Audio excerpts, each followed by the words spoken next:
बहुत बहुत स्वागत है बच्चों आप सभी का आज की इस वीडियो में। और आज की इस वीडियो में हम डिस्कस करेंगे क्लास 12th का आपका जो हिंदी इलेक्टिव का सब्जेक्ट है, यानी कि हिंदी ऐच्छिक का। ठीक है, तो आज हम इसके नए सिलेबस को देखने वाले हैं। और ये नया सिलेबस बच्चों सितंबर और अक्टूबर के मंथ में आपके जो मिड टर्म के एग्जाम होने वाले हैं 2024 और 25 के सेशन के, इसके लिए होने वाला है। ठीक है, अब ध्यान से सुनिए। इस वीडियो में आपको हिंदी का सिलेबस तो बताऊंगा ही, साथ ही साथ ये भी बताऊंगा कि मिड टर्म के एग्जाम में हिंदी का आपका जो व्याकरण है, यानी कि जो ग्रामेटिकल पार्ट है बच्चों, इससे क्या क्या पूछा जाएगा इसके बारे में। तो एक ही साथ में दो चीजों को समझेंगे, इसीलिए बड़े ध्यान से वीडियो को देखना बिना स्किप किए हुए। ठीक है, और साथ ही साथ अगर आप अपने बाकी के जो ऑल सब्जेक्ट्स हैं, इनका मिड टर्म एग्जाम का, बोर्ड एग्जाम का सिलेबस देखना चाहते हो, तो एक प्लेलिस्ट का लिंक आपको यहाँ पे मैं आई बटन में दे दूंगा, एक बार जाके जरूर से चेकआउट कर लेना। ठीक है, चलो शुरुआत करते हैं। तो यहाँ पे आप देख सकते हैं बच्चों, ये क्लास 12th का आपका हिंदी इलेक्टिव का मिड टर्म का यहाँ पे सिलेबस है 2024 और 25 का। ठीक है, अभी आप यहाँ पे देखेंगे तो एक तरफ है अंतरा भाग 2। ठीक है, यहाँ पे अंतराल भाग 2 है, और इधर है आपकी अभिव्यक्ति और माध्यम। ठीक है, उसके बाद नीचे देखिए क्या लिखा हुआ है कि 13 सितंबर 2025 तक ये जो भी चैप्टर्स, जो भी पोएम, जो भी ग्रामेटिकल पार्ट दिया गया है, ये पूरा हो जाना चाहिए, क्योंकि उसके बाद में फिर आपके जो मिड टर्म के एग्जाम है वो शुरू होंगे। ठीक है, 14-15 सितंबर से। ओके, तो आइए एक एक करके समझते हैं कि किस बुक से आपको क्या क्या पढ़ना है। देखो बच्चों, मिड टर्म के एग्जाम में आपकी तीनों बुक्स से जो कंटेंट है वो पूछा जाएगा। सबसे पहली अंतरा भाग 2, दूसरी बुक है आपकी अंतराल भाग 2, और तीसरी जो है अव्यक्त और माध्यम की। ये आपकी 11th में भी थी और यही आपकी 12th में भी है। ठीक है, चलो सबसे पहले समझते बच्चों आपकी जो बुक नंबर 1 है अंतरा भाग 2, इसके बारे में। अब देखो, ये किताब बेसिकली दो पार्ट में डिवाइड है। ओके, एक तरफ तो है आपका यहाँ पे कविता खंड, ठीक है, और एक तरफ है आपका यहाँ पे गद्य खंड, यानी कि चैप्टर वाला।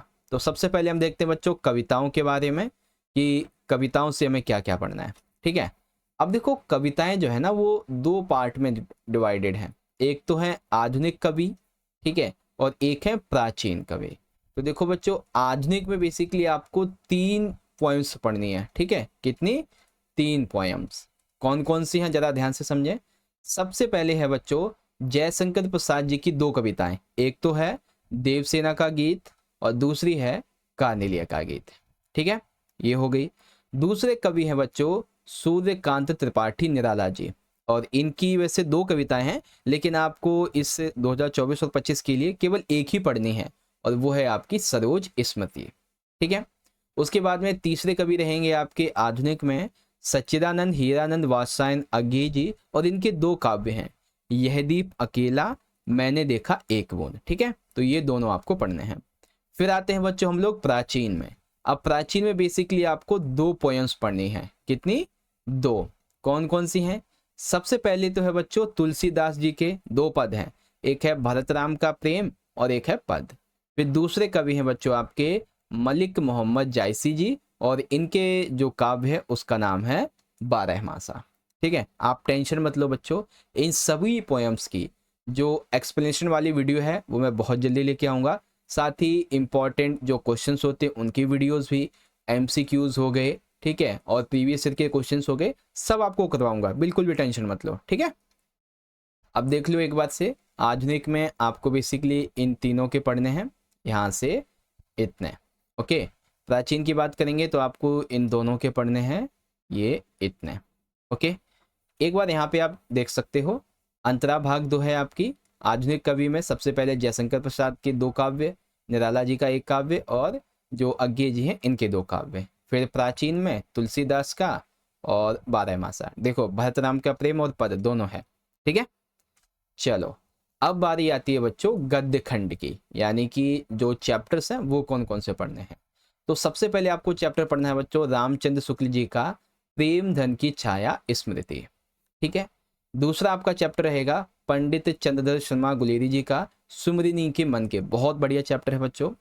तीसरा है फणीश्वर नाथ रेणु जी का संवदिया, और जब ये संवदिया चैप्टर आप पढ़ोगे ना तो आपको बहुत मजा आएगा पढ़ने में।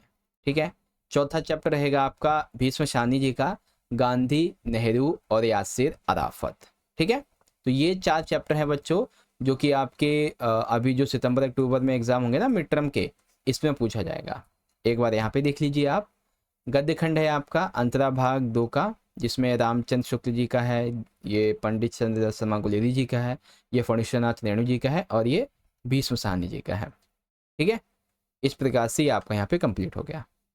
अब बारी आती है बच्चों दूसरी किताब की, जो कि हमारी अंतराल भाग 2। अब इस किताब से टोटल आपको जो है ना 2 चैप्टर्स पढ़ने हैं।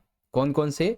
चैप्टर नंबर 1 सूरदास की झोपड़ी बाय प्रेमचंद, फिर चैप्टर 2 बिस्कोहर की माटी बाय विश्वनाथ त्रिपाठी जी। ठीक है, कौन से 2 चैप्टर पढ़ने हैं? सबसे पहला पढ़ना है सूरदास की झोपड़ी और एक बिस्कोहर की माटी। यही 2 चैप्टर हैं बच्चों जो कि अभी आपके जो मिड टर्म के एग्जाम होंगे इसमें पूछा जाएगा। ठीक है, चलो यहाँ पे देख लीजिए, ये रहा आपका यहाँ पे अच्छे तरीके से। अब ये 3 पता है क्यों लिखा है? क्योंकि जिन बच्चों के पास में पुरानी किताब होगी ना, उसमें पाठ नंबर 2 दूसरा था आरोहण, वो डिलीट हो गया है, इसीलिए यहाँ पे ये 3 लिखा हुआ है। ठीक है, आप टेंशन मत लेना है, ठीक है, कंफ्यूज मत होना। चलो अब बारी आती है बच्चों ग्रामेटिकल पार्ट की। ठीक है, बुक नंबर 3 जो कि है अभिव्यक्ति और माध्यम की। अब इसमें ध्यान से समझना, देखो 2 इकाइयां आपको पढ़नी है। कौन कौन सी? पहली इकाई जनसंचार माध्यम और लेखन, और दूसरी इकाई होगी आपकी सृजनात्मक लेखन की। पहली इकाई से आपको क्या क्या पढ़ना है? तो चैप्टर 3 रहेगा आपका विभिन्न माध्यमों के लिए लेखन, और चैप्टर 4 रहेगा पत्रकारीय लेखन के विभिन्न रूप और लेखन प्रक्रिया। ठीक है, इकाई 2 में चैप्टर 6 रहेगा कैसे बनती है कविता, और चैप्टर 7 रहेगा नाटक लिखने का व्याकरण। ओके, ये सभी जो है ये किस एग्जाम की हम बात कर रहे हैं बच्चों? ये हम बात कर रहे हैं मिड टर्म के एग्जाम की। एक बार किताब देख लो, किताब में निशान लगा लो अच्छे तरीके से। देखो इकाई नंबर 1 है हमारी जनसंचार माध्यम और लेखन। कौन से चैप्टर्स पढ़ने थे? चैप्टर 3 और 4। ओके, तो तीसरा ये रहा हमारा विभिन्न माध्यमों के लिए लेखन, चौथा ये रहा पत्रकारीय लेखन के विभिन्न स्वरूप और लेखन प्रक्रिया।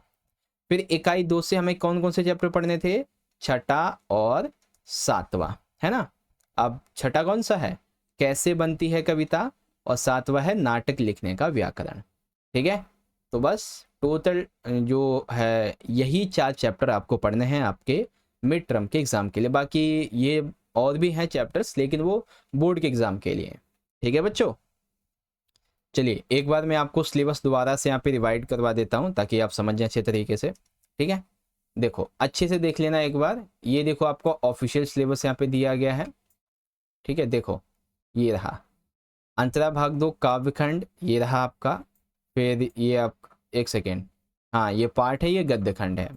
ठीक है, ये रहा, समझ गए। फिर ये है आपका अंतराल भाग 2 चैप्टर आपके। फिर अभिव्यक्ति और माध्यम लेखन, ये रहा।